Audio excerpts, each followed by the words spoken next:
Hello everyone, आज का हमारा टॉपिक है स्क्वायर रूट। आज हम सीखेंगे स्क्वायर रूट कैसे निकालना है। तो स्क्वायर रूट का मतलब होता है वर्गमूल। इसको समझते हैं, जैसे आपको सपोज करो 12 इंटू 12 करना है तो 144, ये कहलाता है आपका स्क्वायर।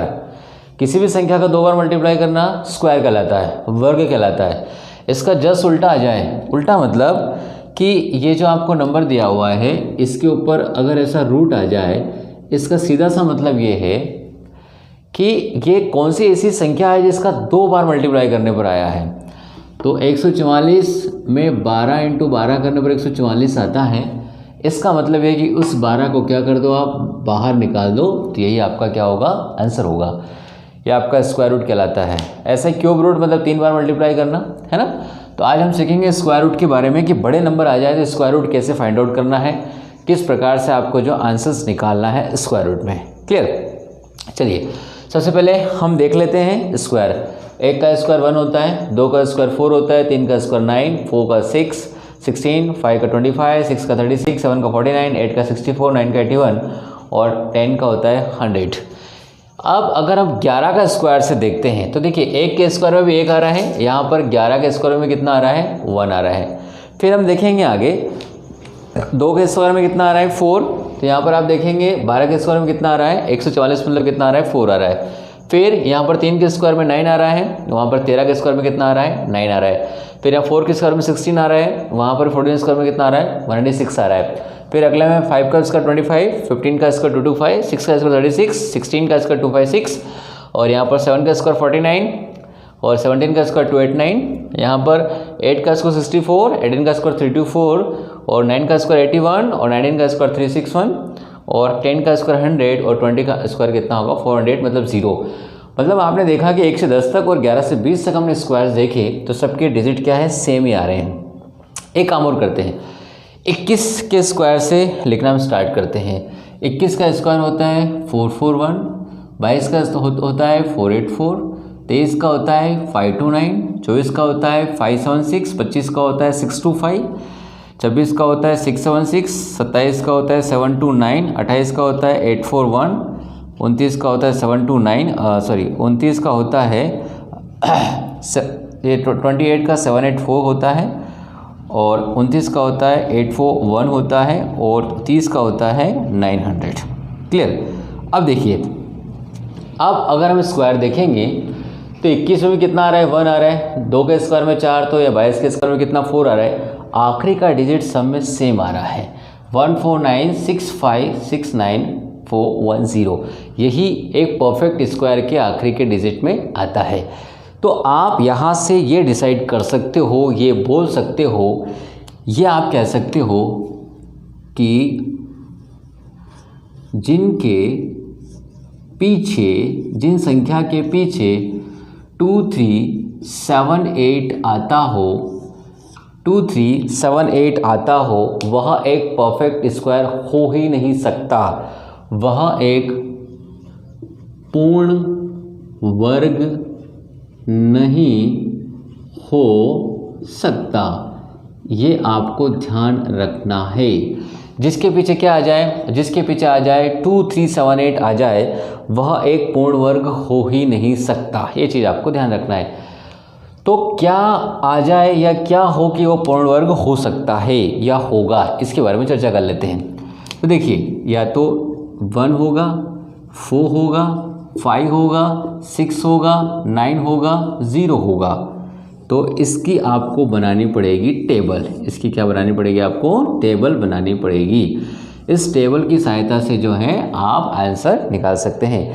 लेकिन आपने क्या सीखा, जिसके पीछे 2378 आता हो वह एक परफेक्ट स्क्वायर हो ही नहीं सकता, वह पूर्ण वर्ग नहीं हो सकता। लेकिन जिन संख्याओं के पीछे 145,690 हो, वह एक परफेक्ट स्क्वायर हो सकता है। पहले से हम कह नहीं सकते। इसको अच्छे से समझने के लिए आपको जो है 1 से 10 तक जो स्क्वायर लिखा है उसकी सहायता से टेबल बनानी पड़ेगी। अब आप 1 को देखो, जब आप 1 को देखोगे तो 1 आ रहा है 1 के स्क्वायर के पीछे, 1 आ रहा है 1 के स्क्वायर के पीछे, ये 1 के स्क्वायर के पीछे आ रहा है और एक और आ रहा है 9 के स्क्वायर के पीछे। तो 1 कहाँ आता है, 1 और 9 के स्क्वायर के पीछे आता है, ये आपने लिख लिया। क्लियर? फिर बात करते हैं 4 की। 4 की बात करें तो 4 एक आ रहा है 2 के स्क्वायर के पीछे और एक आ रहा है 8 के स्क्वायर के पीछे। तो 4 कहाँ कहाँ आता है, 2 और 8 के पीछे आता है, ये आपने लिख लिया। फिर 5 सिर्फ 5 के पीछे आएगा तो यहाँ 5 लिख दीजिएगा। फिर बात करते हैं 6 की। 6 कहाँ कहाँ आ रहा है, चलिए 6 आ रहा है 4 के स्क्वायर के पीछे, 6 आ रहा है 6 के पीछे, तो 6 आता है 4 के स्क्वायर और 6 के पीछे आता है। फिर बात करते हैं 9 की, तो 9 आ रहा है 3 के स्क्वायर के पीछे, 9 आ रहा है 7 के स्क्वायर के पीछे, तो 9 आता है 3 और 7 के स्क्वायर के पीछे और 0 आता है 0 के पीछे। तो सबसे पहले क्या बनाना पड़ेगा आपको एक टेबल बनानी पड़ेगी। ये टेबल जब तक आप नहीं बनाएंगे तब तक जो है आपको समझ में नहीं आएगा। चलिए वापस से मैं रिवाइज कर देता हूँ आपके लिए।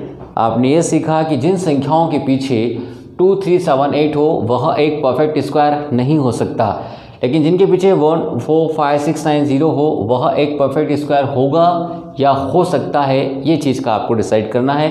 तो यहाँ पर हम कहेंगे हो सकता है, कंफर्म होगा ये हम नहीं कह सकते, क्योंकि इसका कारण ये है कि जैसे 11 का स्क्वायर होता है 121, 12 का स्क्वायर है 144, इस 121 और 144 के बीच में 124 भी आ रहा है, तो यहाँ 4 आ रहा है, ये परफेक्ट स्क्वायर नहीं है।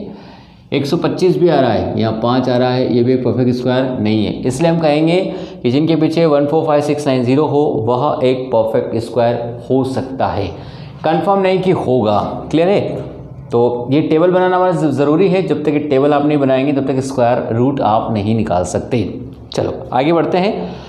अब किस प्रकार से स्क्वायर रूट निकालते हैं वो हम सीखेंगे। जैसे एक क्वेश्चन है 3136, ये हमारे पास क्वेश्चन है और इसका आपको स्क्वायर रूट निकालना है। क्लियर? जब भी स्क्वायर रूट निकालना है तो सबसे पहले हमको जो है लेफ्ट हैंड साइड से दो संख्याओं का एक पेयर बनाना है, या एक आपको पेयर मतलब होता है दो संख्याओं का कपल या पेयर आपको बनाना है, जोड़ा बनाना है। जो बाकी बची संख्या है उसका आपको एक समूह बनाना है, इसको अपन बोलेंगे समूह और इसको हम बोलेंगे जोड़ा।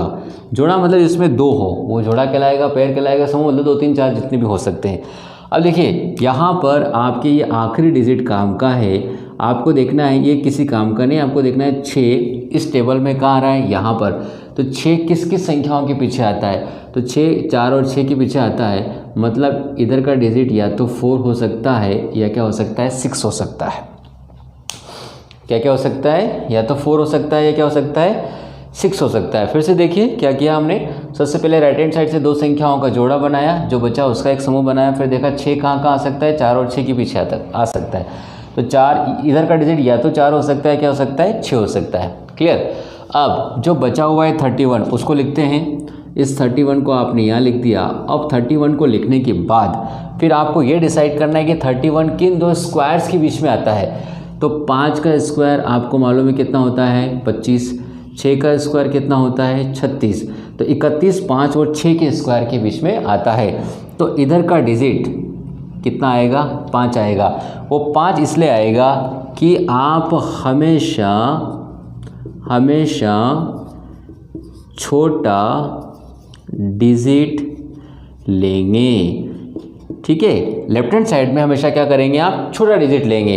तो 5 और 6 में से छोटा कौन सा था 5 था, तो आपने कितना लिख दिया 5। अब ये 54 का स्क्वायर हो सकता है, 56 का स्क्वायर हो सकता है, इन दोनों में से किसी एक का स्क्वायर होगा। किसका होगा ये चेक करने के लिए जिन दो का आपने कंपैरिजन किया उन दोनों का क्या कर दो मल्टीप्लाई कर दो। तो 6 बजे कितना हो जाएगा 30 हो जाएगा। अब इस 31 और 30 को कंपैरिजन आपको करना है, सबसे ज़्यादा कन्फ्यूज़न यहाँ क्रिएट होगा। यहाँ लिखा है 31, यहाँ लिखा है 30। क्लियर? यहाँ कितना लिखा है 31, यहाँ लिखा है 30। इसको देखना है, अगर ये इससे बड़ा है तो बड़ी डिजिट लेना है, अगर ये छोटा है छोटी डिजिट लेना है। तो ये क्या है बड़ा है, ये क्या है बड़ा है, तो यहाँ से क्या आएगी, यहाँ से आएगी बड़ी डिजिट आएगी, यहाँ से क्या आएगा बड़ी डिजिट आएगी। तो आंसर कितना होगा इसका 56, इसका राइट और एग्जैक्ट आंसर होगा। कितना होगा 56। एक बार और समझा देता हूँ इस एग्जाम्पल को। सबसे पहले 3136 यहाँ दो का आपने पेयर बनाया, जो बचा उसका आपने समूह बनाया, फिर आपने देखा 6 कहाँ आता है 4 और 6 के पीछे आता है। इस 31 को देखा किंतु स्क्वायर्स के बीच में आता है, 5 और 6 के बीच में आता है, तो कितना लिख दिया आपने, हमेशा 5 लिखेंगे, छोटा वाला लिखेंगे। फिर दोनों का मल्टीप्लाई किया, आया 30। इसको कंपैरिजन करना है, जो बचा हुआ है ये बड़ा है तो बड़ी डिजिट लेना है, अगर छोटा होगा तो क्या होगी, छोटी डिजिट आएगी। क्लियर है। चलिए एक और एग्जांपल से समझने का प्रयास करते हैं। एक दो एग्जांपल जब तक आप सॉल्व नहीं करेंगे तब तक समझ में नहीं आएगा। बिल्कुल 4-5 एग्जांपल तक समझ में नहीं आएगा, घबराने की ज़रूरत आपको है नहीं। चलिए 3 4 8 1 ये हमारे सामने एक अगला एग्जांपल है, इसको देखते हैं। चलिए सबसे पहले क्या करें, राइट हैंड साइड से दो संख्याओं का एक पेयर बनाया आपने, फिर जो बचा उसका आपने समूह बनाया। आपने देखा एक कहाँ कहाँ आ सकता है, तो टेबल में देखिए एक कहाँ कहाँ आ सकता है, एक और 9 के पीछे आता है, तो इधर वाला डिजिट या तो 1 होगा या क्या होगा, 9 होगा। फिर आपने देखा ये 34 किस किस के बीच में आता है, तो 5 का स्क्वायर कितना होता है 25, 6 का स्क्वायर कितना होता है 36। हमेशा छोटा डिजिट लिख लेते हैं, तो कितना लिख दिया आपने, 5 लिख दिया। क्लियर। अब यहाँ से 1 आएगा कि 9 आएगा, इसका डिसाइड करने के लिए 5 और 6 का मल्टीप्लाई करो। जब आप 5 और 6 का मल्टीप्लाई करोगे, इन दोनों का मल्टीप्लाई करोगे, कितना आएगा, 30 आएगा। इसको कंपैरिजन आपको करना है, किसको कंपैरिजन करना है, 34 को। तो बताइए 34 इस 30 से बड़ा है कि छोटा है, बड़ा है। इन दोनों में से कौन सा बड़ा है, 9, तो ये बड़ा है, इसलिए यहाँ से क्या आएगी, यहाँ से आएगी बड़ी डिजिट। यहाँ से आप क्या लेंगे, बड़ी डिजिट लेंगे। ये हमने दूसरा एग्जाम्पल समझा, दूसरा हमने समझने का प्रयास किया। 3 4 8 1 का आंसर कितना आएगा, 59। यही तरीका है स्क्वायर रूट निकालने का। ये दूसरा एग्जाम्पल था। चलिए एक दो और कर लेते हैं, एक एग्जाम्पल और कर लेते हैं। सपोज करो आपके सामने क्वेश्चन आया 4 3 5 6, ये हमारे सामने क्वेश्चन है। सबसे पहले क्या करें साहब, सबसे पहले करें 2 का आपने क्या बनाया, एक जोड़ा बनाया, जो बचा उसका आपने समूह बनाया। आपने देखा 6 कहाँ कहाँ आता है, यहाँ से देखेंगे तो 6 का कहाँ कहाँ आता है, 6 किसके पीछे आता है, 6 आता है 4 और 6 के पीछे आता है, तो इधर का डिजिट 4 हो सकता है, 6 हो सकता है। फिर आपने देखा ये 43 किन दो स्क्वायर के बीच में है ना, तो देखिए 43 जो आएगा, 43 किसके बीच में आएगा, ये 43 आता है, 6 का स्क्वायर कितना होता है 36, 7 का स्क्वायर कितना होता है 49, तो इधर का डिजिट कितना लिख दिया आपने, 6 लिख दिया। ये कंफर्म हो गया। अब या तो ये 64 आएगा, कितना आएगा 66 आएगा। इसका डिसाइड करने के लिए आपको इन दोनों का क्या करना पड़ेगा, मल्टीप्लाई। 7 छंग कितना हुआ 42 हुआ। क्लियर। यहाँ कितना लिखा हुआ है 43, यहाँ कितना है 42। ये बड़ा है कि छोटा है, बड़ा है। इनमें से बड़ी डिजिट कौन सी है 6, तो यहाँ से कितना लेंगे 6 और आंसर कितना आएगा 66। इसका राइट और एग्जैक्ट आंसर आएगा 6666। क्लियर। तो ये स्क्वायर रूट निकालने का तरीका 3 एग्जाम्पल हमने कर लिए हैं, एक दो और कर लेते हैं। आई होप आपको क्लियर हो रहा होगा, आप समझ पा रहे होंगे। चलिए अगला करते हैं। 118 81 ये अगला एग्जाम्पल लिया हमने। क्लियर। अब इसमें आपने 2 का पेयर बनाया, जो बचा उसका आपने एक पेयर बनाया। आपने देखा एक कहाँ कहाँ आता है, किस किस के पीछे आता है, 1 और 9 में आता है, तो यहाँ से लिख दिया 1 और यहाँ से कितना लिख दिया आपने 9। क्लियर। फिर आपने देखा 118 किन दो स्क्वायर्स के बीच में आता है, तो 118 10 का स्क्वायर कितना होता है 100, 11 का स्क्वायर कितना होता है 121, तो हमेशा छोटे वाला डिजिट लिख लेते हैं, तो कितना लिख लिया आपने 10। मतलब इसका आंसर या तो 101 होगा या कितना होगा 109 होगा। क्लियर। अब ये डिसाइड करने के लिए इन दोनों को क्या करना पड़ेगा, आपको मल्टीप्लाई करना पड़ेगा। तो 10 × 11 का मल्टीप्लाई कर लीजिए, कितना आएगा 110। 118 110 से बड़ा है कि छोटा है, बड़ा है, तो कौन सी डिजिट आएगी, बड़ी डिजिट आएगी। तो कितना लिख लिया आपने 109 लिख लिया। तो इसका आंसर कितना आया 109 आया। क्लियर हो रहा होगा आपको, आई होप। तो हमने 3-4 एग्जाम्पल कर लिए हैं, एक दो एग्जाम्पल और करेंगे तब हम अच्छे से समझ पाएंगे। चलिए अगला एग्जाम्पल कर लेते हैं। 6561 अगला क्वेश्चन हमारे सामने है 6561। इसको देखते हैं। सबसे पहले राइट हैंड साइड से किसका पेयर बनाया, 2 का, जो बचा हुआ है उसका क्या बनाया, समूह। उसके बाद करना क्या है, एक कहाँ कहाँ आता है, एक आता है 1 और 9 के पीछे आता है। क्लियर।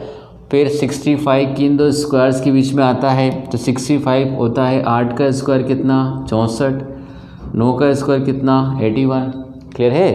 तो आपको हमेशा छोटा डिजिट लिखना है, तो यहाँ से कितना लिख लिया आपने 8 लिख लिया। अब 81 या 89 दोनों में से कोई एक आ सकता है, इसका डिसाइड करने के लिए दोनों का क्या कर दो मल्टीप्लाई, 8 9 72। ये छोटा है कि बड़ा है? अब देखिए यहाँ पर आप कंपैरिजन करेंगे तो 65 को कंपैरिजन करना है तो आपको ये पता होना चाहिए 65 इससे क्या है छोटा है। ये जब छोटा है तो यहाँ से क्या लेंगे, यहाँ से आप छोटे डिजिट लेंगे और आंसर कितना आएगा 81। यही आपका क्या आएगा राइट और एग्जैक्ट आंसर आएगा। कितना आंसर आया इसका 81। इस प्रकार से आप क्या निकाल सकते हैं स्क्वायर रूट निकाल सकते हैं। चलिए एक दो एग्जाम्पल और कर लेते हैं ताकि आपको अच्छे से समझ में आ जाए कि स्क्वायर रूट किस प्रकार से निकाल सकते हैं। आगे बढ़ते हैं। सपोज करो आपके सामने क्वेश्चन आया 12996, ये क्वेश्चन आपके सामने है। सबसे पहले 2 का क्या बनाएंगे पेयर, जो बचा उसका क्या बनाएंगे ग्रुप। ये देखा 6 कहाँ कहाँ आता है, 6 आता है 4 और 6 के पीछे आता है, 4 और 6 के पीछे। 129 किन दो स्क्वायर्स के बीच में आता है, तो 11 का स्क्वायर कितना होता है 121, 12 का स्क्वायर कितना होगा 144। हमेशा छोटे वाला डिजिट लिख लेते थे, कितना लिख लिया आपने 11 लिख लिया। क्लियर है? अब यहाँ से 4 आएगा कि 6 आएगा, इसका डिसाइड करने के लिए दोनों का मल्टीप्लाई कर लो। तो मल्टीप्लाई कितना आया 132, यहाँ पर कितना आ रहा है 129। तो अब हमें चेक करना पड़ेगा, सोचना पड़ेगा कि भाई ये 129 बड़ा है कि छोटा है। तो यहाँ से क्या है ये छोटा, तो क्या लेंगे आप यहाँ से छोटे डिजिट लेंगे और आंसर कितना आएगा आपका आंसर आएगा 114। क्लियर है? तो आज हमने क्या सीखा, आज हमने स्क्वायर रूट निकालना सीखा कि किस प्रकार से हम स्क्वायर रूट निकाल सकते हैं और हम उसके स्क्वायर रूट निकाल सकते हैं इसके पीछे क्या हो 145690 हो, जिसके पीछे 2378 होता है वह एक पूर्ण वर्ग हो ही नहीं सकता। ये क्लियर है? अब देखिए कुछ स्क्वायर्स ऐसे आएंगे जो पॉइंट वाले आएंगे, कुछ स्क्वायर्स ऐसे आएंगे जो पॉइंट वाले आएंगे, उसको कैसे निकालें उसकी शॉर्ट ट्रिक मैं आपको बताने वाला हूँ, ज़रा देखिएगा। जैसे आ गया 27 का आपको स्क्वायर रूट निकाला, इट्स नॉट परफेक्ट स्क्वायर, ये परफेक्ट स्क्वायर नहीं है, इसका कोई प्रोसेस भी नहीं है। मैं शॉर्ट ट्रिक सिखा रहा हूँ, ध्यानपूर्वक देखिएगा। आपको ये देखना है कि ये किन दो स्क्वायर्स के बीच में है। तो ये 5 का स्क्वायर कितना होता है 25, 6 का स्क्वायर कितना होता है 36, 5 और 6 के स्क्वायर के बीच में है अंडर 27। किसके पास में है, तो ये 5 के पास में है, तो ये लिख दीजिए। 5 से कम है कि ज़्यादा, ज़्यादा। कितना ज़्यादा है 2 ज़्यादा है 27। 5 का डबल कितना होता है 10, आंसर कितना आ गया 5.2। यही इसका क्या होगा राइट आंसर होगा। समझ में आ गया होगा आपको। एक और एग्जांपल कर लेते हैं। चलिए जैसे 48 रूट 48, अब आपको रूट 48 सॉल्व करना है तो आपको पता है किस किस के पास में है ये। देखिए रूट 48 सॉल्व करना है तो 6 का स्क्वायर कितना होता है 36 और 7 का स्क्वायर कितना होता है 49। तो पास में 6 और 7, ज़्यादा पास किसके 7 के पास है, यहाँ लिखेंगे 7। 7 से कम है कि ज़्यादा, कम है। कितना कम है 1, 7 का डबल कितना 14। क्लियर है? अब 1/14 को सॉल्व करना पड़ेगा आपको, तो 1/14 को सॉल्व करेंगे, इसको सॉल्व करना पड़ेगा। तो 7 माइनस आप 14 से भाग दीजिएगा, है ना। 14 से आप जब भाग देंगे तो पॉइंट में जाएगा, है ना, पॉइंट में, और भाग दीजिए उसकी 0 और 14 साते कितना होता है 98। क्लियर? तो 7 में से 0.07 जब आप घटाएंगे तो कितना बचेगा 6.93। यही इसका क्या होगा एग्जैक्ट आंसर होगा। कितना होगा 6.93। इस प्रकार से आप उन क्वेश्चन के आंसर भी निकाल सकते हैं जो परफेक्ट स्क्वायर नहीं हो। आई होप आपको जितना मैंने पढ़ाया उतना समझ में आया होगा। Thank you.